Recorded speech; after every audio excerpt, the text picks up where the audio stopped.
Sunrise ಮೀಡಿಯಾದ ಮತ್ತೊಂದು ವಿಡಿಯೋಗೆ ನಿಮಗೆಲ್ಲ ಪ್ರೀತಿಯ ಸ್ವಾಗತ.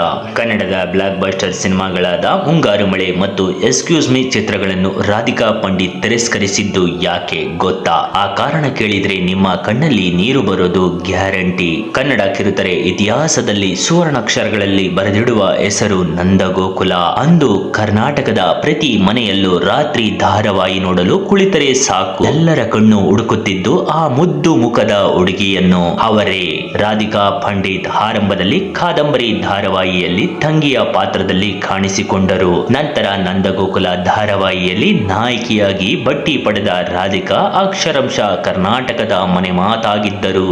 ಅಂದು ರಾಧಿಕಾ ಪಂಡಿತ್ ಜನಪ್ರಿಯತೆ ಉತ್ತುಂಗದಲ್ಲಿದ್ದ ಕಾಲ. ಕಿರುತೆರೆಯಲ್ಲಿ ಮಿಂಚುತ್ತಿದ್ದ ಅವರಿಗೆ ಬೆಳ್ಳಿ ಪರದೆಯಿಂದ ಸಾಲು ಸಾಲು ಆಫರ್ಗಳು ಬರತೊಡಗಿದವು. ಅದು ಅಂತಿಂತ ಸಿನಿಮಾಗಳ ಆಫರ್ ಅಲ್ಲ, ಕನ್ನಡ ಚಿತ್ರರಂಗವನ್ನೇ ದಿಕ್ಕನ್ನೇ ಬದಲಿಸಿದ, ಇಂದಿಗೂ ಎವರ್ ಗ್ರೀನ್ ಸಿನಿಮಾ ಎಂದು ಕರೆಸಿಕೊಳ್ಳುವ ಎಕ್ಸ್ಕ್ಯೂಸ್ ಮೀ ಮತ್ತು ಮುಂಗಾರು ಮಳೆಯಂತ ಬ್ರಹ್ಮಾಂಡ ಇಟ್ಟಾಗುವ ಮುನ್ಸೂಚನೆಯಲ್ಲಿದ್ದ ಸಿನಿಮಾಗಳು.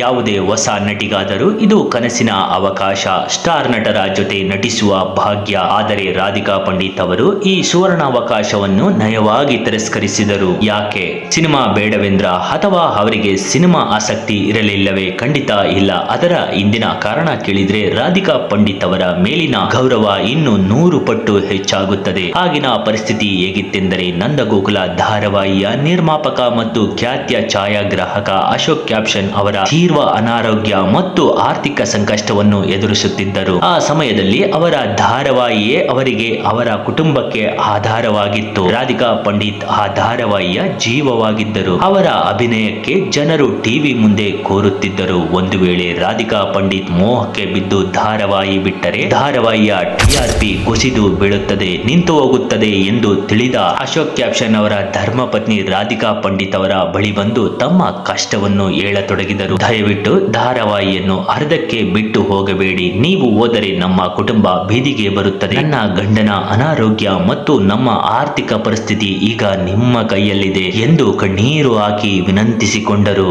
ಆಗ ರಾಧಿಕಾ ಪಂಡಿತ್ ಅವರು ತೆಗೆದುಕೊಂಡ ನಿರ್ಧಾರ ಅವರ ವ್ಯಕ್ತಿತ್ವ ಎಂತದು ಎಂದು ತೋರಿಸುತ್ತದೆ. ನನಗೆ ಇಷ್ಟೊಂದು ಹೆಸರು ತಂದುಕೊಟ್ಟು ನನಗೆ ಅನ್ನ ನೀಡಿದ ಸಂಸ್ಥೆಯನ್ನು ಮತ್ತು ನನ್ನನ್ನು ನಂಬಿದವರನ್ನು ಕಷ್ಟದಲ್ಲಿ ಬಿಟ್ಟು ಹೋಗಲಾರೆ ಎಂದು ನಿರ್ಧರಿಸಿದರು. ಕಣ್ಣ ಮುಂದೆಯೇ ಬಂದು ನಿಂತಿದ್ದ ಸ್ಟಾರ್ ಪಟ್ಟವನ್ನು ಕೋಟಿ ಕೋಟಿ ಗಳಿಸುವ ಅವಕಾಶವನ್ನು ಲೆಕ್ಕಿಸದೆ ಎಕ್ಸ್ಕ್ಯೂಸ್ ಮೀ ಮತ್ತು ಮುಂಗಾರು ಮಳೆಯಂತ ಸಿನಿಮಾಗಳನ್ನು ತಿರಸ್ಕರಿಸಿದರು. ನಂದಗೋಕುಲ ಧಾರಾವಾಹಿಯನ್ನು ಸಂಪೂರ್ಣವಾಗಿ ಮುಗಿಸಿಕೊಟ್ಟರು. ಈ ರೋಚಕ ವಿಷಯವನ್ನು ಸ್ವಂತ ಅಶೋಕ್ ಕ್ಯಾಪ್ಷನ್ ಅವರ ಧರ್ಮಪತ್ನಿ ಜಿ ಕನ್ನಡದ ವೀಕೆಂಡ್ ವಿತ್ ರಮೇಶ್ ಕಾರ್ಯಕ್ರಮದಲ್ಲಿ ಹೇಳಿ ಭಾವುಕರಾದರು. ಅಂದು ರಾಧಿಕಾ ಪಂಡಿತ್ ನಮ್ಮನ್ನು ಬಿಟ್ಟು ಹೋಗಿದ್ದರೆ ನಾವು ಈ ಸ್ಥಿತಿಯಲ್ಲಿ ಇರುತ್ತಿರಲಿಲ್ಲ, ಅವರ ಈ ಋಣ ನಮ್ಮ ಮೇಲಿದೆ ಎಂದು ಧನ್ಯವಾದ ಅರ್ಪಿಸಿದರು. ಒಳ್ಳೆಯ ಮನಸ್ಸಿಗೆ ದೇವರು ಒಳ್ಳೆಯದನ್ನೇ ಮಾಡುತ್ತಾನೆ ಎಂಬಂತೆ ಆ 2 ಸಿನಿಮಾಗಳನ್ನು ಬಿಟ್ಟರು ರಾಧಿಕಾ ಪಂಡಿತ್ ಅವರಿಗೆ. ಮುಂದೆ ಮೊಗ್ಗಿನ ಮನಸ್ಸು ಚಿತ್ರದ ಮೂಲಕ ಅದ್ಭುತ ಮತ್ತು ಅಷ್ಟೇ ಹಿಟ್ಟಾದ ಲಾಂಚ್ ಸಿಕ್ಕಿತು. ಅದು ಕೂಡ ಇತಿಹಾಸ. ಸಿನಿಮಾ ಆಫರ್ ಬಂದಾಗ ಹಳೆಯದನ್ನು ಮರೆತು ಓಡುವ ಈ ಕಾಲದಲ್ಲಿ ತನಗೆ ಬದುಕು ಕೊಟ್ಟವರ ಕಷ್ಟಕ್ಕೆ ನಿಂತ ರಾಧಿಕಾ ಪಂಡಿತ್ ಅವರ ಈ ಗುಣಕ್ಕೆ ನಿಮ್ಮದೊಂದು ಸಲಾಂ ಇರಲೇಬೇಕು. ಈ ಕತೆ ನಿಮಗೆ ಇಷ್ಟವಾಗಿದ್ದರೆ ಮರೆಯದೆ ಒಂದು ಕಮೆಂಟ್ ಮಾಡಿ. ಹಾಗೆ ನಿಮ್ಮ ಅನಿಸಿಕೆ ಅಭಿಪ್ರಾಯಗಳನ್ನು ಮರೆಯದೆ ತಿಳಿಸಿ.